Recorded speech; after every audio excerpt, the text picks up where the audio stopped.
Do the LSU Tigers have a legitimate chance at making the college football playoff? Well, the answer is clearly yes. Right now, the Tigers are 5-1 on the season. Obviously, beating Ole Miss, that's your signature win there. Ole Miss was a top 10 team when they played. Ole Miss has potential to finish top 10 by the end of the regular season. If Ole Miss wins out, which is a definite possibility, they could beat my Georgia Bulldogs. Yes, I'm a Georgia fan. They do get them at home, and they could win out. Really, Ole Miss's last few games here are they should be favored in all of them. They've been favored in every game thus far. They are 5-2, but that's a real good win for LSU. And you have that road win against South Carolina. That's a decent win, especially if South Carolina can get to 6-6 or 7-5, which is a definite possibility there. That could end up being a solid win for you. But these next few weeks are going to be tough for LSU as you do go on the road against Arkansas for the Battle of the Boot. An Arkansas team that just came off a bye. Look out for the Razorbacks. And then, oh, by the way, after that, you got to go at Texas A&M, who also just came off a bye. They play Mississippi State this week on the road. So, two very, very, very tough road games. You get that bye, and then, oh, by the way, got to play Alabama.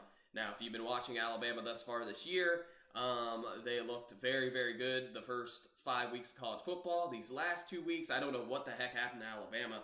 They have some serious, I think, internal issues. Nothing to do with the team itself. I think it's with the upper management, or really the coaching staff for Alabama. Sorry, something's going on there. Maybe a culture thing.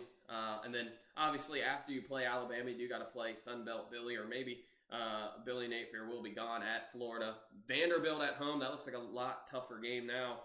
And then finishing off the year against Oklahoma. So for LSU, the good/bad news is you did lose to USC. That's not an SEC game, okay? That's a non-conference game. Now, I said this after this game, the USC game. That's a loss that LSU's going to turn back around by the end of the season and really wish they didn't lose. USC, if you've been watching Southern Cal, they have yet to look like a good team. And to be honest with you, and I've been saying this even during the game, you were a better team than USC. You just found a way to lose. Brian Kelly in week 1 games has lost how many in a row? In fact, I don't know. I can't remember the last time Brian Kelly looked good week 1. I just don't get it. Maybe the year that Notre Dame went to the national title, I guess. That was the last week 1 game he actually looked good.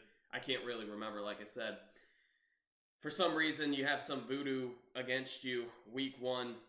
And then you didn't really look good against Nichols. Didn't really look good against South Carolina. But the UCLA game, the second half, that's when you started to get things going. And then boom, big win against Ole Miss.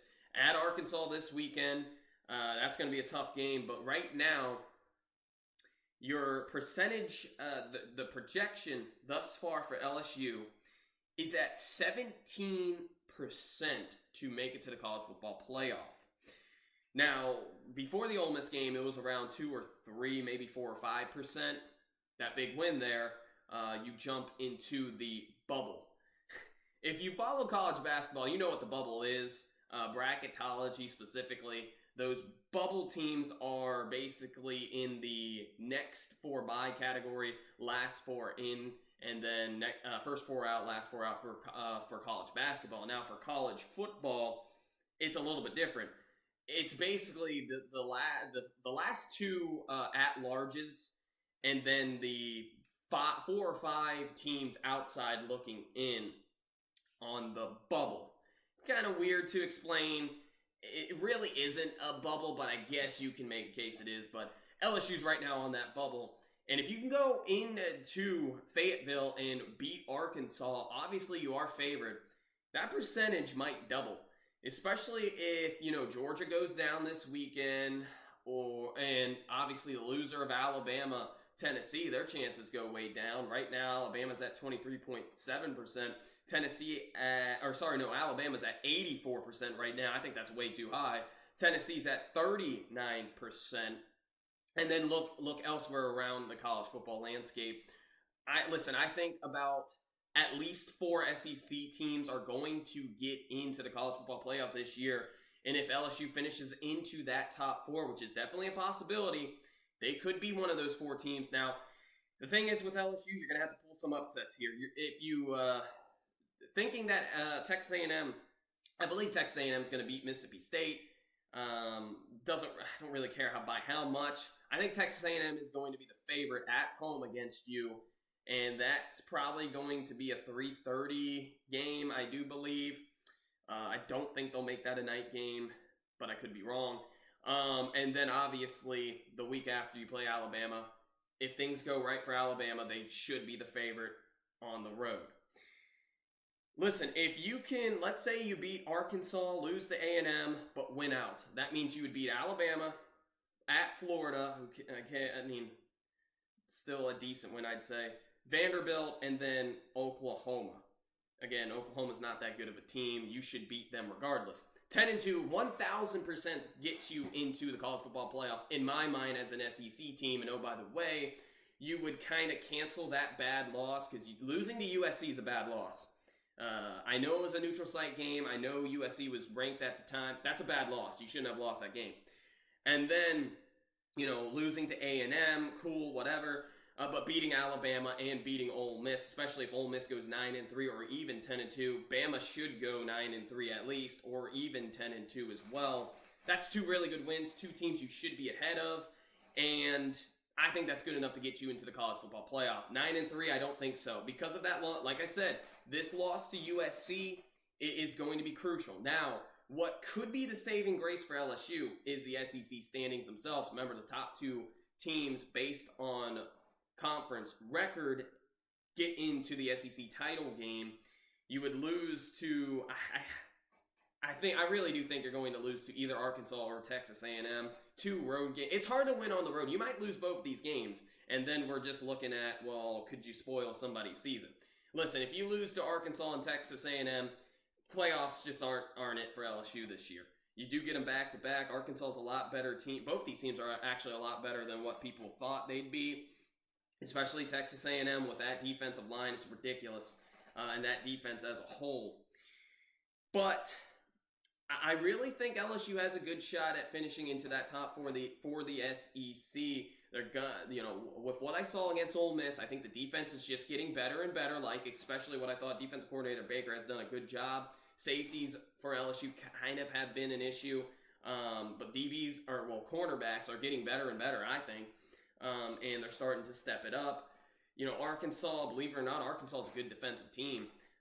So that might be a lower scoring game than what people thought. Texas A&M's obviously a top 10 defensive team. Alabama, I don't know what's going on. Maybe Alabama fixes their issues, but if they don't, I think I would probably, as of right now, I'm taking LSU at home against Alabama. Florida might not have a coach. It's Vanderbilt. Okay, they run a weird triple/quadruple offense or option offense. It's fun to watch with Pavia there, but come on the road at LSU. Come on, let's be for real there. And that's going to be a night game, 1,000%, probably on SEC Network. And then Oklahoma, LSU. Oklahoma's offense is just non-existent. They're not going to find an offense overnight. So, for me, and 9-3 is almost a lock. I don't want to jinx it, though, because you could lose the next 3, but let's be real here. It's Brian Kelly. He's one of the best coaches in college football. I know a lot of people hate on him, but he is the most consistent coach, I think, in college football, as he's won double-digit games. How many years in a row? I believe it's now 9. Well, actually, this year would be 9, because 2016, he did go a fluke 4-8. Again, that was a fluke season for Notre Dame and Brian Kelly, and the only time he's actually had a losing record. So, for LSU, I do think there's a chance. Definitely a chance. Obviously, 17%. But it starts with the game at Arkansas. You're going to have to win this game. You're going to have to win the boot there. This is a good Arkansas team, though, I will say. Taylon Green, if he fixes the turnover issue, Arkansas can definitely win this game. And then, like I said, you got to go 1-1 with these road games. At Arkansas, at Texas A&M. But then if you're looking forward, at Florida is a tough place to play, yeah. It's also a rivalry game, but still, Florida might not have a head coach. And if you've been watching them this year, they're not a good team. Let's just be real here. They're one of the worst teams in the SEC. And then your toughest game, Alabama, is at home. So there's definitely a logical and a good, there is a chance, I wouldn't say good, but there is a solid chance LSU could end up making the college football playoff. Like I said, it starts this week on the road at Arkansas. That's a game you have to win. Who cares what the score is? The SEC is the best conference in college football.